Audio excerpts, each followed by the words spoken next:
Então a gravação está liberada agora. E aí, como eu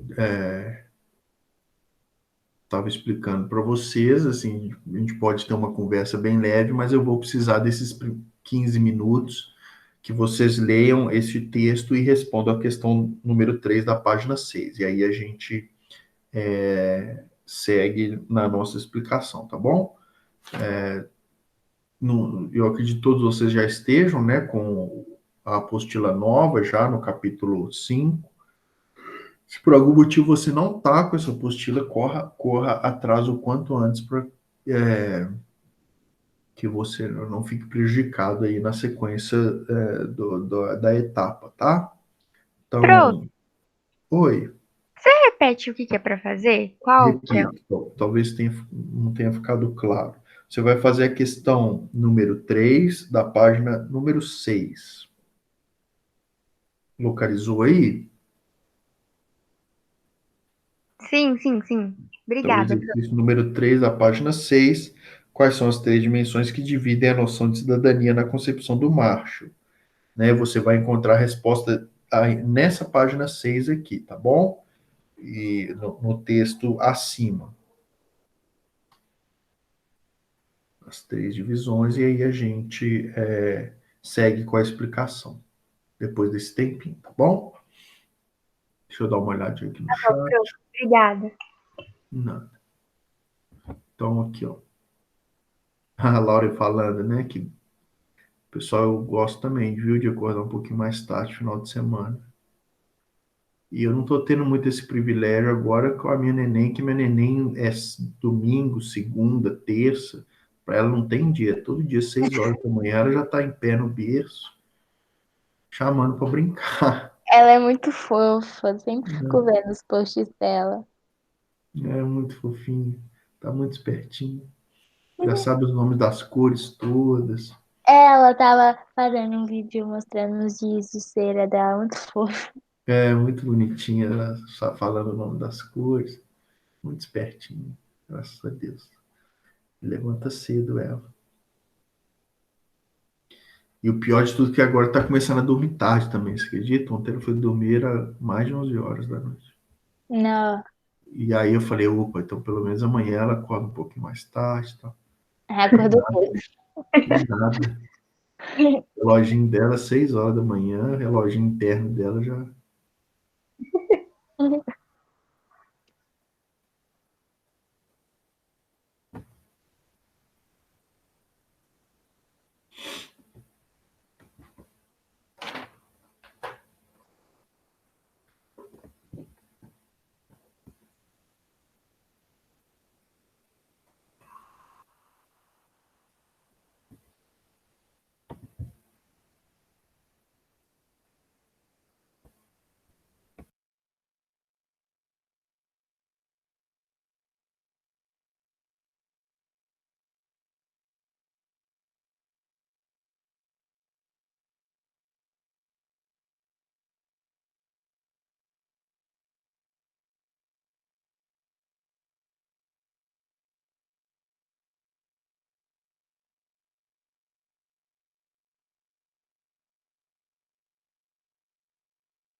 Pessoal, estão me ouvindo?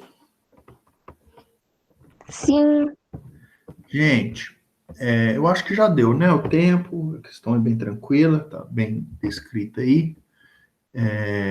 A gente pode seguir a explicação. Eu acredito que o texto que vocês leram já ficou bem claro e é importante vocês gravarem isso. Essa divisão dessas três dimensões da cidadania. Então, nós vimos que a cidadania ela começa na Grécia com muitas limitações, né, com muitos poréns para que uma pessoa fosse, né, de fato, um cidadão ateniense. A gente tratando da Grécia Antiga como modelo de democracia na antiguidade. Quando chega na modernidade, e aí a gente tem um marco muito importante, que é a Revolução Francesa, são trazidos novos elementos para se definir as condições de um cidadão. Então, nós podemos lembrar que um dos lemas, né, um dos lemas que fundamentam a Revolução Francesa era a ideia de igualdade, liberdade e fraternidade. Então, quando você defende a bandeira da igualdade, da liberdade e da fraternidade, você está, de alguma forma, reivindicando direitos que vão lhe assegurar a condição de fato de ser, para de fato ser um cidadão. Então, a modernidade é muito importante para essa configuração, a configuração do sujeito de direitos, né, que o Estado vai se organizar para garantir. E aí, tratando então a partir desse marco histórico, nós podemos identificar três elementos que vão fundamentar o conceito de cidadania nas sociedades contemporâneas. E quem vai definir, quem vai elaborar e explicar sobre esses três elementos que compõem a cidadania é um teórico britânico, né, chamado Marshall, Thomas Marshall, e ele vai subdividir essa condição de cidadão em três dimensões, então. A dimensão civil, a dimensão política e a dimensão social. E nós precisamos entender cada uma delas para a gente poder identificar até que ponto os estados contemporâneos têm, de fato, garantido a posição de cidadão para o seu povo, né? E até que ponto isso é de fato, não é só uma teoria, mas de fato tem assim, validade prática, né? Então, o primeiro elemento aqui que é trazido, o primeiro direito, a primeira garantia que faz com que um cidadão seja de fato uma pessoa, né, vamos dizer assim, seja de fato um cidadão, é o elemento civil, ou o direito civil. E o que é isso? É os direitos às liberdades individuais. Né? Então, normalmente, quando a gente trata de direitos civis, são os direitos dos indivíduos. Então, o direito à vida é fundamental, né? Você ter a sua vida preservada enquanto um direito fundamental, você ter direito à propriedade, você ter direito a bens e que as pessoas respeitem esses bens, e você ter direito também à liberdade. Liberdade em todos os sentidos, a liberdade de locomoção, né? A liberdade de ir e vir, a liberdade de expressão, obviamente dentro de alguns limites, né?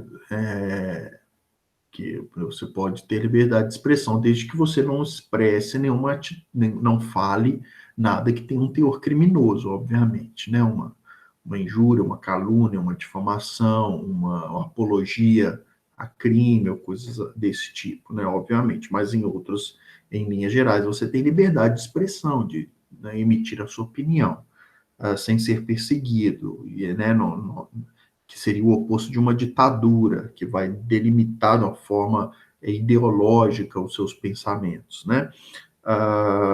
E por último, eu falei da propriedade, né? Falei da propriedade da vida, e ainda tratando da liberdade, que eu falei da liberdade de expressão, nós também temos a liberdade de expressão religiosa, que é uma liberdade fundamental para que, de fato, nós tenhamos cidadãos com direitos civis. Então, o elemento civil está ligado à pessoa enquanto indivíduo, tá bom? Liberdade, propriedade e vida. Agora, pessoal, isso, na teoria, se você pegar a Constituição brasileira, por exemplo, ela está lá descrita, né? E você tem direito a isso enquanto cidadão. A grande discussão que a gente faz, que o Marshall propõe também, é até que ponto isso pode ser de fato aplicado, até que ponto nós temos mecanismos na nossa sociedade de validar esses direitos, né? Por exemplo, especialmente, por exemplo, o direito à vida. Nós vivemos num contexto de profunda violência, tá certo?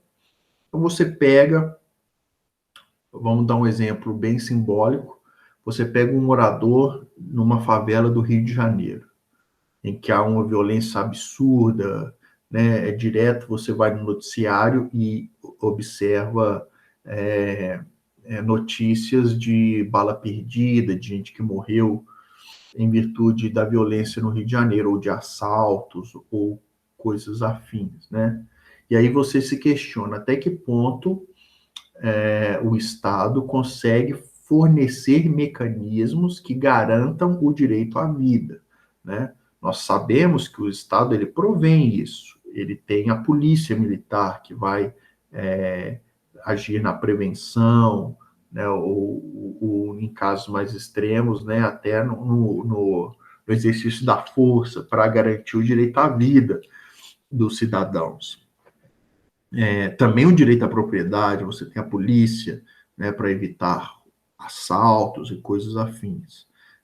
Então, você tem essa instituição, você também tem a justiça, todo o aparato jurídico, os juízes, os advogados, né, para que, se, por exemplo, você teve uma propriedade invadida, um terreno da sua família foi invadido, você pode reivindicar na justiça que aquelas pessoas saiam do seu imóvel porque aquilo é de propriedade sua. Então, a discussão é o seguinte: nós temos mecanismos de garantia desses direitos, mas até que ponto esses mecanismos de fato são eficientes na garantia desses direitos civis? Então, fica uma discussão aqui nesse primeiro aspecto. O segundo aspecto, o segundo elemento, são os direitos políticos. Em linhas gerais, os direitos políticos é o direito de você participar das decisões da sua cidade, né? Nós sabemos que hoje, na nossa democracia indireta, democracia representativa, nós não vamos até a Assembleia Legislativa, até o Congresso Nacional, para votarmos as leis, discutirmos as questões. Nós elegemos representantes para que façam isso por nós. Por isso que um dos símbolos fundamentais dos direitos políticos na nossa democracia é o direito ao voto, tá bom? E não só ao voto, é o direito de votar e o direito também de ser votado, tá bom? Então, isso a gente entende, né, o Marshall vai desenvolver que isso é fundamental para você ser o cidadão, você ter essa possibilidade de participar da vida pública, tá bom? Das decisões que envolvem a cidade. Existem formas também de gerar atuações mais diretas, não só a votação de candidatos, mas você pode, por exemplo, se envolver numa associação de bairro, você pode,